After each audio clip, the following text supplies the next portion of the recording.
Welcome to Question and Answer Thursday from Your RV Dream. I'm Melissa Daphnis. Oh, hi Judith. Thank you for letting me know that you're here and everything's good. It's always hard to figure these technology things out, but I'm doing my best and trying my hardest. What else can we do, right? All right. So today I thought I would have a live video, do something a little different, shake it up rather than the regular YouTube video. And I wanted to talk about some of the psychological aspects of RVing, because I've had a few comments from people about that. For example, I know it's scary. And I had somebody write in and they said they were going from sheer excitement to sheer terror, because it's a big decision when you want to change your lifestyle in such a huge way. So I thought I would talk about some of the things around that, like fear of being alone, fear of such a big lifestyle change. What if I make a mistake? So I'm going to answer about 5 questions today. And at the end, if you have any questions, we'll just go ahead and address them right here while we're on the live stream. So the first question that I want to talk about today is, what happens if I regret my decision to RV? And that's basically centered around the fear. It is a big decision. It's a huge decision. It's a big lifestyle. I jumped in and I sold my house and pretty much almost everything I owned. So it was a huge decision. What I did do to kind of try and mitigate that a little bit was that I bought the RV before I sold the house. And there are some really important considerations there. And number one, the biggest one, is that it's really hard to get a loan for an RV if you don't currently have a house. And it was a big loan. You can maybe get a loan for a smaller RV. This is actually something that I'm going to talk about in another video, or maybe do an interview with an RV financer. But I know that they don't like to give people loans for big RVs if you don't have a house, because they think you're just going to drive off in the RV and never pay for it. And they have no way of really finding you or hunting you down. So that's another consideration. But for me, I bought the RV with I think it was a 20-year payment plan, so the payments weren't much. Well, I still had the house. I was still planning on selling it, going through with the plan, but it kind of gave me a little cushion, a little peace of mind, so that I could say, well, you know, I'll take a trip or two in the RV. I'll have it here. I can even go sleep in and out in my driveway and see if this is something that I really like and I really want to do. Because I had bought an RV probably 12 years before that, but I didn't even use it, and I didn't know what I was doing. So that was a whole failure thing. So I don't even want to go there. I really don't consider myself having any experience with RVing. So there are ways to mitigate that fear.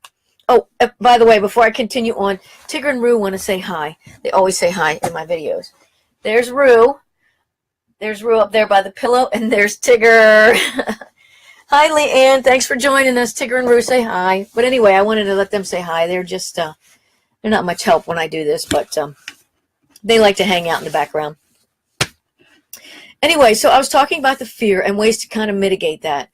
And the biggest thing I can say about that is follow your heart. What does your heart say? I mean, your head is going to tell you all the things, all the reasons why you should, why you shouldn't do. But what is your heart saying to you?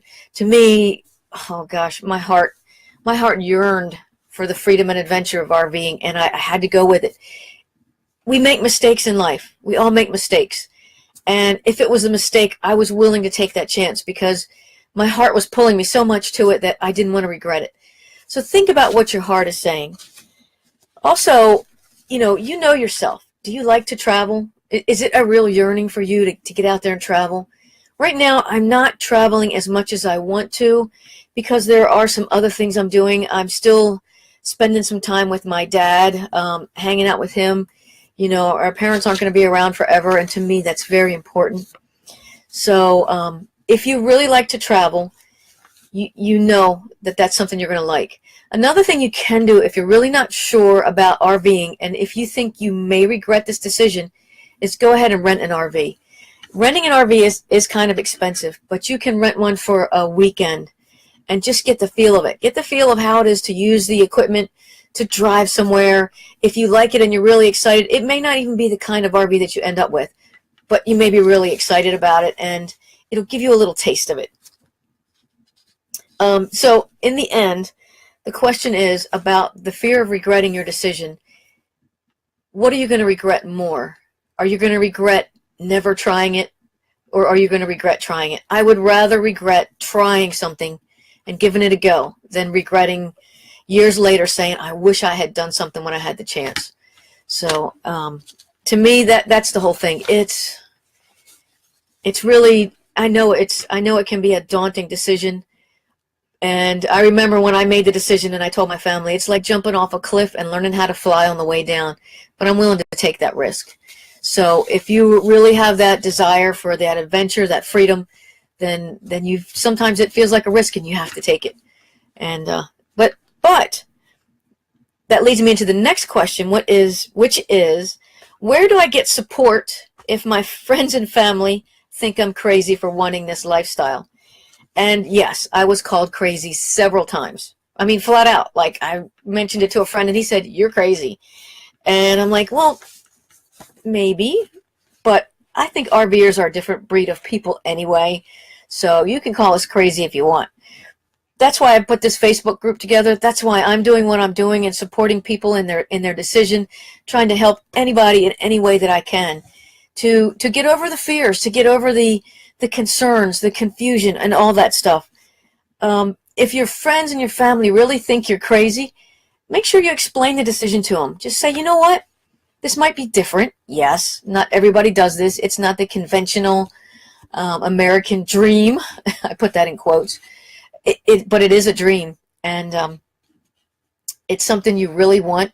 And just explain to them, hey, this is something I really want, and I want to try it. And I might be crazy, but I think I'm really going to enjoy it. And I think a few of my friends said I was crazy because they were actually jealous. And I saw a friend that I hadn't seen in a while in the grocery store the other day and told her what I was doing. And she said, I hate you. So, some people are going to be jealous. She didn't mean it. She's a friend. She just, I know in the back of her mind, wishes she could do something like that.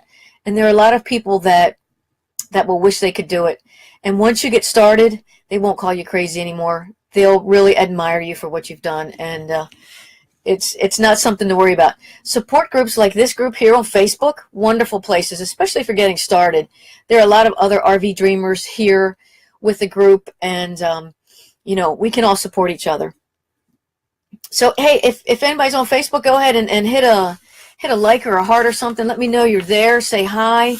Probably more people will tune in the more Facebook Lives I do.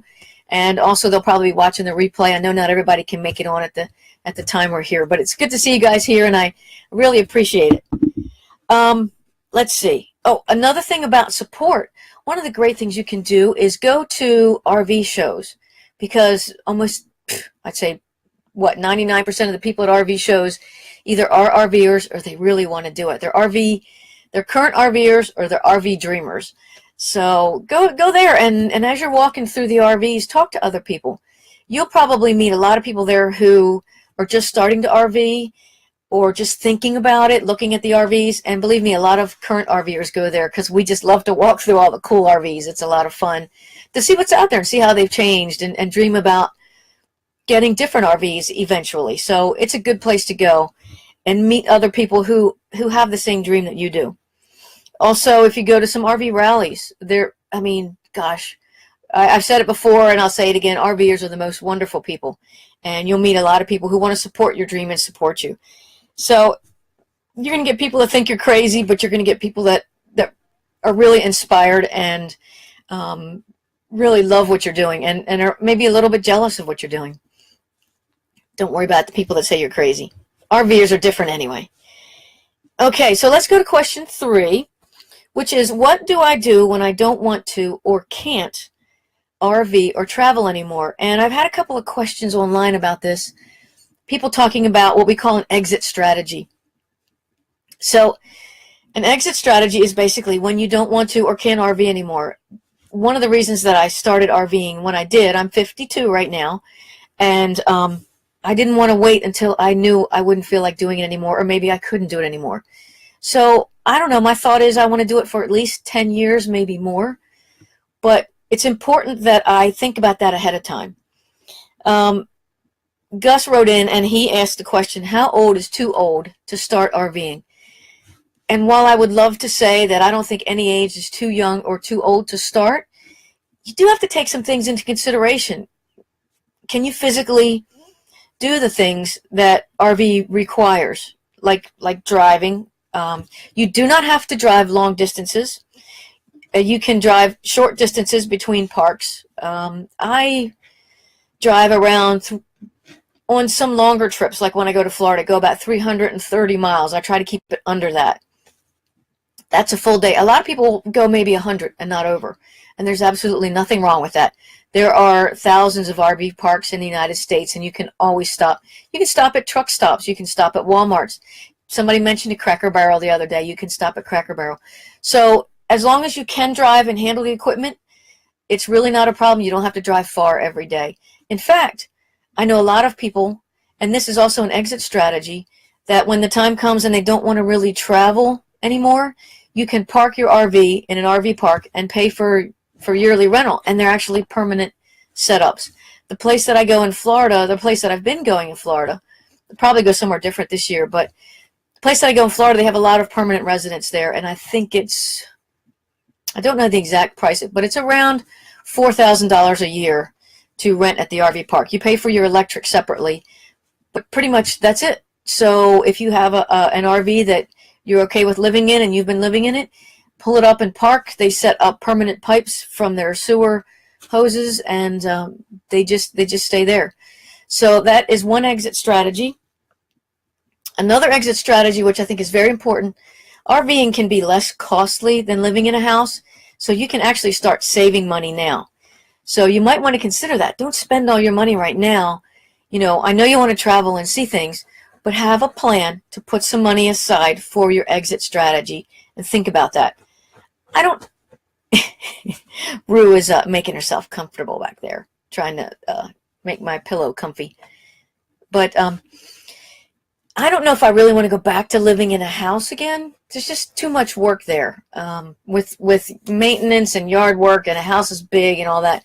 I might want to go live in a condo or an apartment, or my exit strategy would probably be, I really love this RV. I could park this thing permanently. I may have a different RV by then.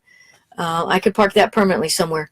There's also another option that I know about, and that is Escapees Club actually has what they call a care center in Texas, where people that are retired and they don't want to travel anymore, they go to that. And it's a retirement community. It's an assisted care. You actually park your RV there, and they have people there that assist you. They have people there that bring you meals if you need them, some nursing assistance, things like that. So it's Escapees, ESCAPEES,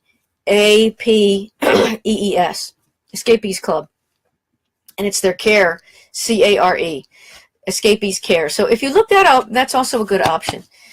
But going back to the question of being too old, I don't think that the things that RVing requires are too physically demanding. Yeah, I get up on my roof and I clean it, but I can also pay somebody to do that. The last time I did that, I paid somebody to do that. You can pay somebody to clean the outside of your RV, wash it, wax it, take care of it. As far as the pipes and hoses, you have to bend down a little bit to get under there and hook up your sewer hoses. But I don't think it's that physically taxing. I'm only 5 foot tall. I can't lift a lot of weight. The heaviest thing that's required, there are two things that are heavy. The propane tank. I have two 30-pound propane tanks. But anytime I've brought them back to an RV park after having them filled up, I can ask the neighbor to help me. There's always somebody around to ask for help. And then the electric cord, which is a really long, I think it's 25 or 30 foot, really thick 50 amp electric cord. And if you try to pick up that entire roll of electric cord, it's really heavy. But I really never try to pick it up. What I do is I roll it up into my RV, and they also have some RVs that have the roll. It's something you can buy, and it just rolls the wire up for you, so you don't have to pick it up. So you can just pull it out real easy, plug it in, and then roll it right back up. So there are ways to get around things. So unless you're really, really physically incapable of doing a few things, I don't think too old is too old. I wouldn't name an age. I tend to keep doing this until I cannot physically do it, until I'm unsafe to drive, or I physically can't bend down and hook things up. So I think that's going to be a long time. I plan on staying in shape and hanging out. But usually at RV parks, you can get some assistance. It's not hard to find. Boondocking is a whole nother thing. You're going to go out and you're going to be on your own. So that's a whole nother thing. Financial considerations. That's something to consider when you can't RV or travel anymore. I've had a lot of people ask about finances and how much it costs to RV, and I tried to answer that question on the webinar that I had. If you didn't get a chance to watch the webinar, you can go to my website, yourrvdream.com, and scroll down just a little bit below the intro picture, and you can click on to register for the next webinar, which is going to be next Thursday. It's the same webinar, which is how to achieve your RV dream without getting confused, overwhelmed, or spending way too much money. So I talk about the money considerations there, but you want to make sure that you have the finances you need and you don't run out of finances.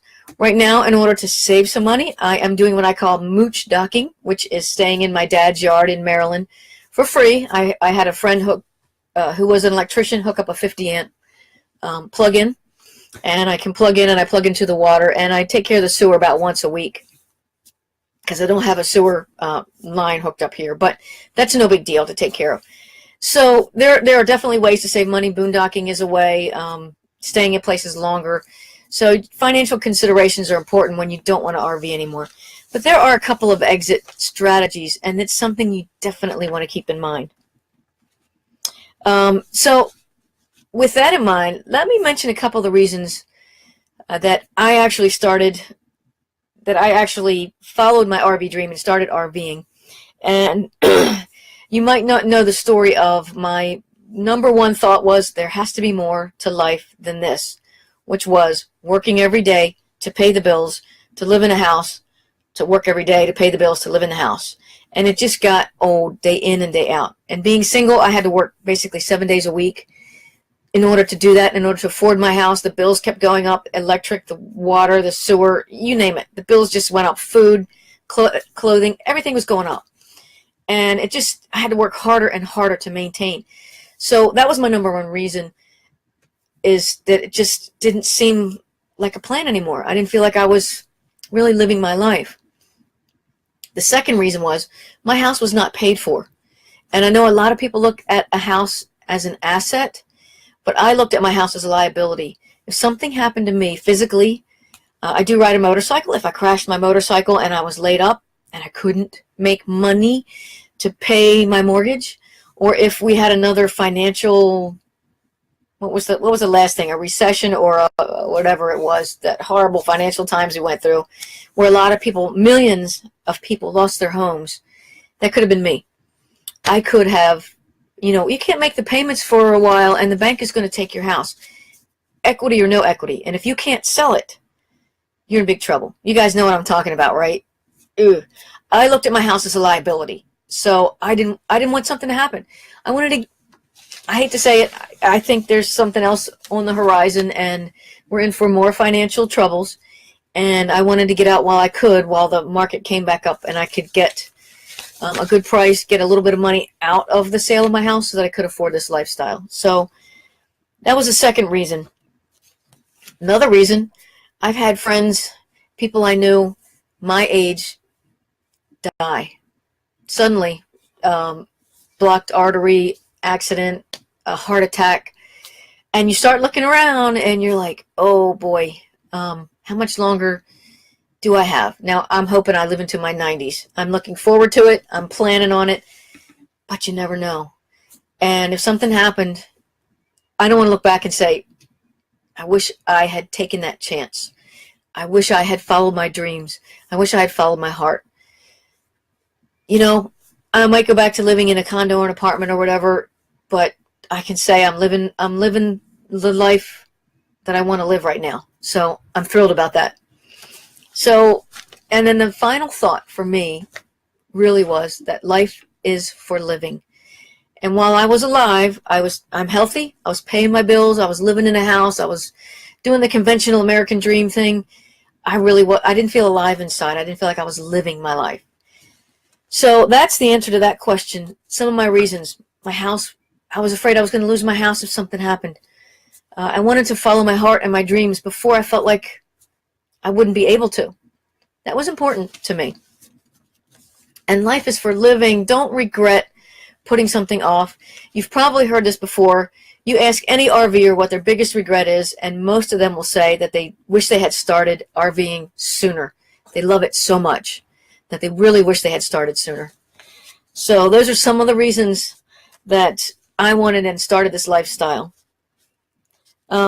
Another thing about fear, the last question I'm going to go over today, aren't you afraid for your safety?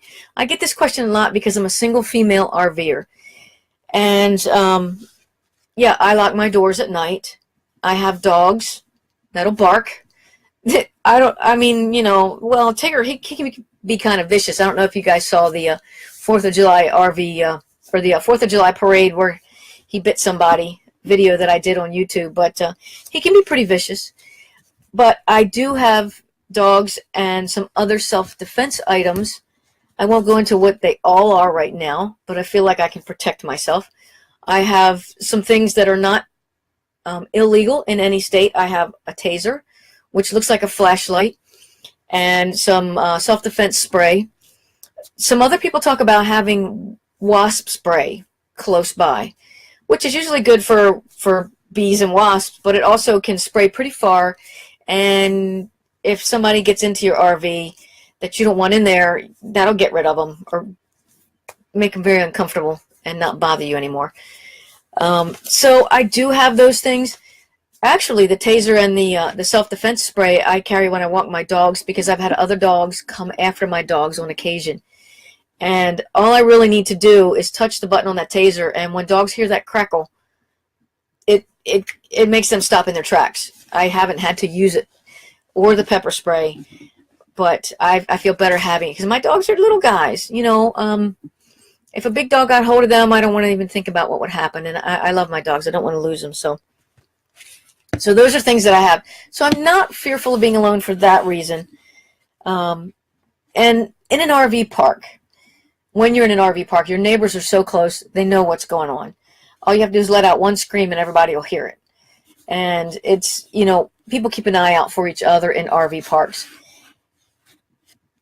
The biggest thing that I fear, I don't really fear it, but I do worry occasionally about leaving things outside, like a bicycle.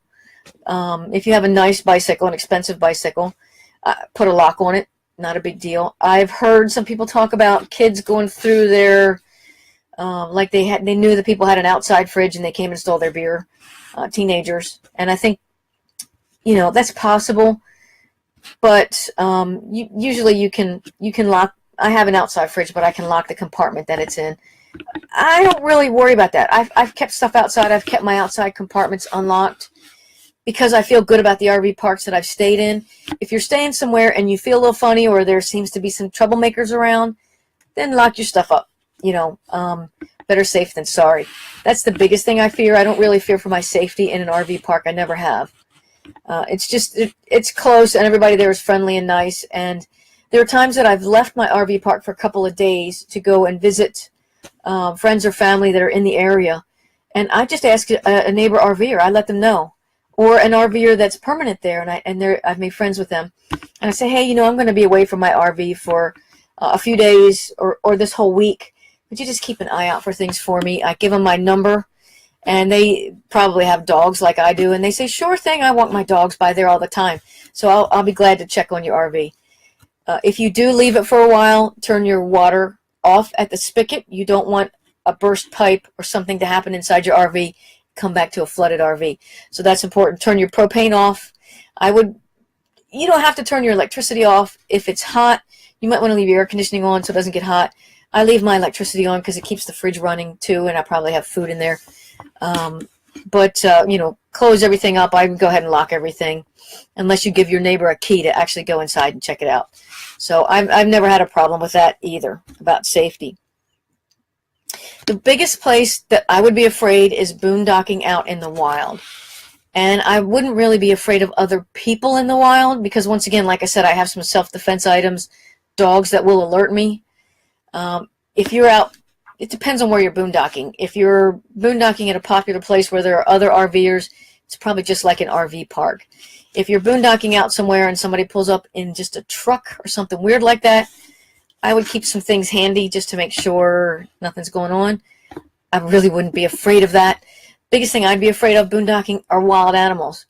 There's bears and cougars and snakes and scorpions and things out in the wild that, not that I'm afraid of nature in the wilderness, but that would be more of what I was afraid of. And, you know, carry some bear spray. Just know what you're doing. Be alert. Just carry some self-defense items against wild animals, too, while you're out. You know, bear spray probably take care of pretty much everything. Maybe except the pack of wolves. But anyway, we won't get into that. Hopefully you won't be somewhere where there's a pack of wolves. Let's not talk about that. And spiders. I don't like spiders. I'm not into the great big spiders that bite and stuff like that. I know. I'm not into spiders. All right, so we have Roy here that says, I love RVing in my 2004 BT Cruiser, but I also like the niceties of my home in Ohio and also my 80-acre farm that has been my escape for the past 5 years. Life is a balance, and I want it all. I love that, Roy. You know, there is absolutely nothing wrong with having both, with part-time RVing. It's a great thing. For me, it was a dream to full-time RV, and I would love to get someplace where, I mean, the farm sounds fantastic, where I'd be able to part-time RV. That just sounds wonderful. Having it all, there's nothing better. Let's see. So you are in Ohio, 80-acre farm. Oh, my gosh. That is fantastic. That's great. Glad you're here with us today. Let's talk a little bit more about safety. People ask me all the time, aren't you afraid? I think cities are more dangerous. So if you have a small RV, van, or whatever it is, and you are boondocking at a Walmart in a city, I would probably be more afraid than I would be out in an RV park. Judith says, come to Michigan. All right. All right. Hey, you know what? When I get out on the road again, I'm going to be letting you guys know where I am, what's going on. Maybe I can stop by and see you sometime. So that would be fantastic. I really hope we meet on the open road someday. One more fear that I do want to cover that some people have mentioned. In fact, on this Facebook page earlier today, Mary Jameson had posted a picture of a trailer swaying out of control on the highway and crashing. And the people were pulling it with an SUV. It was, it totally got out of control. Luckily, the SUV never rolled. I don't know how it never rolled, but that's another fear that people have.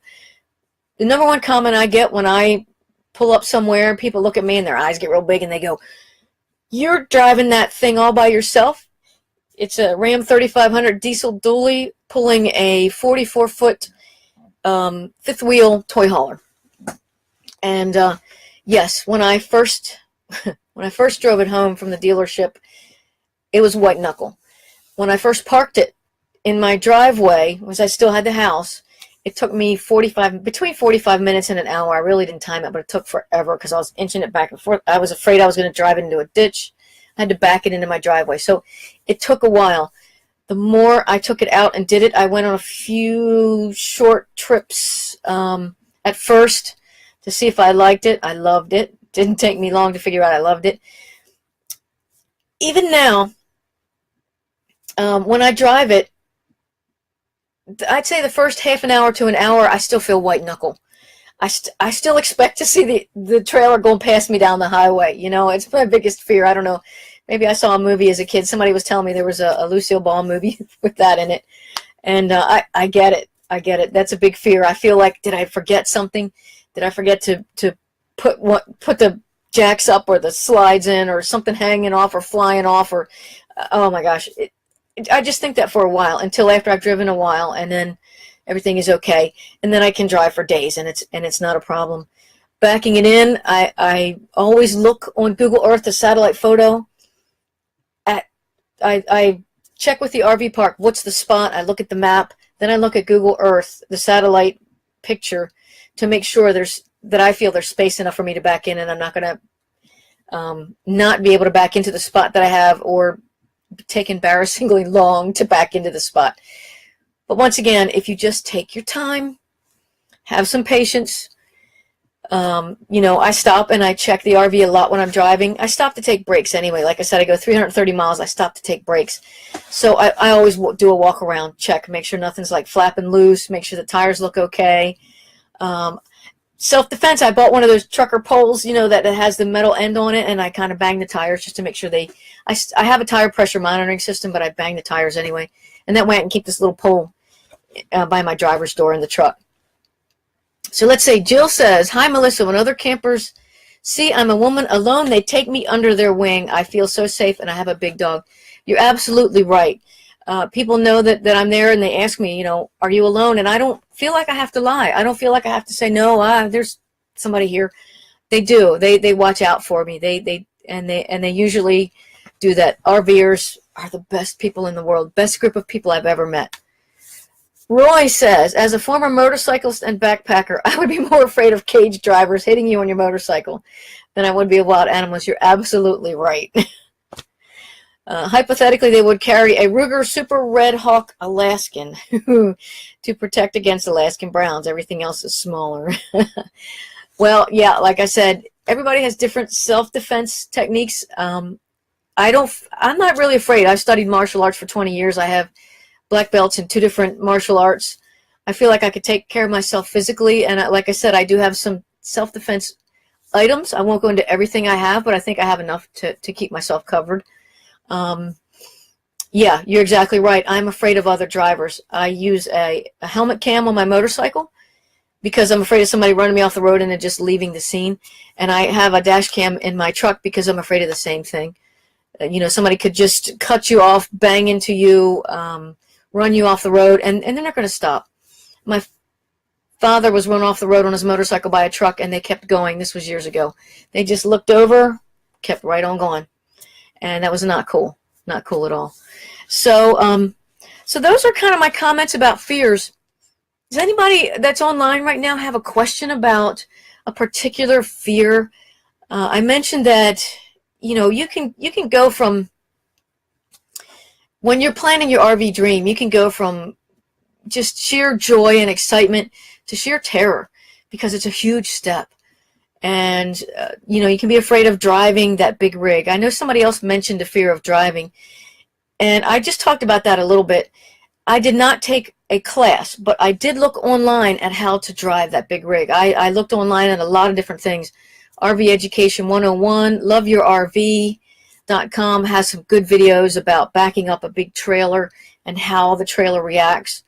But there are some RV driving schools out there, and I highly recommend them.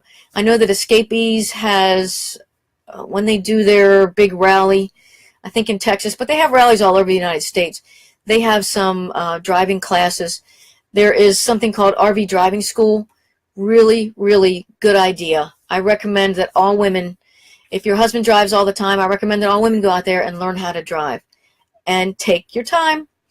Don't drive too fast. That video we saw earlier on this feed where people were driving, speed could have definitely been a factor.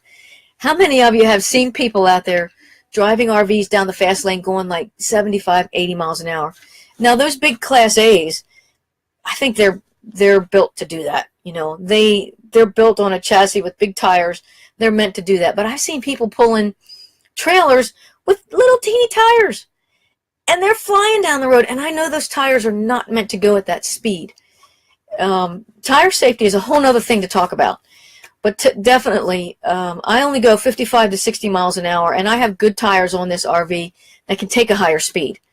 But I still don't do it, because why? You know, what, are you going to get there 10 minutes earlier? There's just no reason to be in a rush. Here we go. Leanne, I'm afraid of purchasing a used Class B, but I don't want the huge hit of buying a new one. What are your thoughts on RVs that's 1 to 3 years old? That's a really good plan. Especially, is this your first RV, Leanne? Let me know if this is your first RV. 1 to 3 years old, I think even 5 years old. It depends on the RV. You can, if you take your time and search and really look for what you want. Yeah, okay, so this is your first RV. If you take your time, know what you want, and search for what you want, you'll be able to find something that's used. And yes, you're much better off, especially buying your first RV. I would say there's an advantage to buying used, because if, let's just say that's not the RV that's for you, and you're talking about a Class B, that's pretty small. That's really like a modified van. I mean, they can be very, very nice. But suppose that's not for you, and you decide, oh man, I wish I had bought something bigger. You can turn around and sell it because you haven't put a lot of miles on it, pretty much for the same price you bought it for. So it's really not a bad idea. I did a lot of research, and I bought my RV. I got a really good deal on it, got a really good deal on the truck. I think if I was going to sell it, I wouldn't take a huge hit on it because I got a really good deal. I just, for some reason, wanted new at the time. That was where my heart was. So that was my thought. Take my glasses off now because I'm not reading anymore. But yeah, so a used is a really good idea, especially if it's your first RV, and you don't take that big hit on buying a new one unless you can find a new one for a really good price. Used, I would also say look for an RV inspector. I have heard some horror stories from people out there who bought a used RV from a dealership and their tires blew out on the way home from the dealership. And, not just tires, but other things. There were problems immediately. They go back to the dealership. It takes months to get it fixed. So I have to look into that about the RV inspection. I have so many things that I want to do videos on. I want to do videos on saving money. I want to do videos on financing. So that would kind of be part of with saving money. I would love to do videos on RV inspection and what to know before you buy an RV. So keep an eye out for that from me, because I'd definitely like to look at that. So I kind of covered some fears today. I hope I answered some good questions for you guys. And anybody else have any questions before I have? Yeah, Leanne says, yep, we'll get an inspector. You bet. That's a really good idea. In fact, if anybody is thinking of RVing and they're looking for work to do as an RVer, I know that RV inspectors are really, really needed. So if that's something you think you might be interested in, it doesn't matter if you're male or female, there is an RV inspector school. I'll look into that some more and post some more information about that, but that's also a good way to make a living as an RVer. So really not a bad idea. So if nobody has any more questions, I'm going to go ahead and sign off. I'm going to post this video on, I guess I could post it on YouTube too, but it'll be right here if anybody wants to watch the replay on Facebook. And thanks you guys for coming out tonight. I really appreciate it. Oh, here she goes.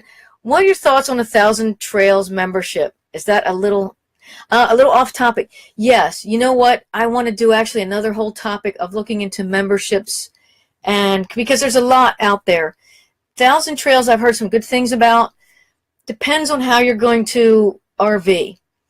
So there are a lot of memberships. There's escapees. There's different things. There's KOA. Oh gosh, 1,000 Trails. I can't even think of all the rest of them, but there are a whole lot of them. So yeah, that's a topic for another video. So I'll be able to do that. So let's take that to another time. And thanks you guys for being on tonight. This is Melissa Davnis, and I am wishing you safe travels, blue skies, and smooth roads. Thanks a lot, and bye for now.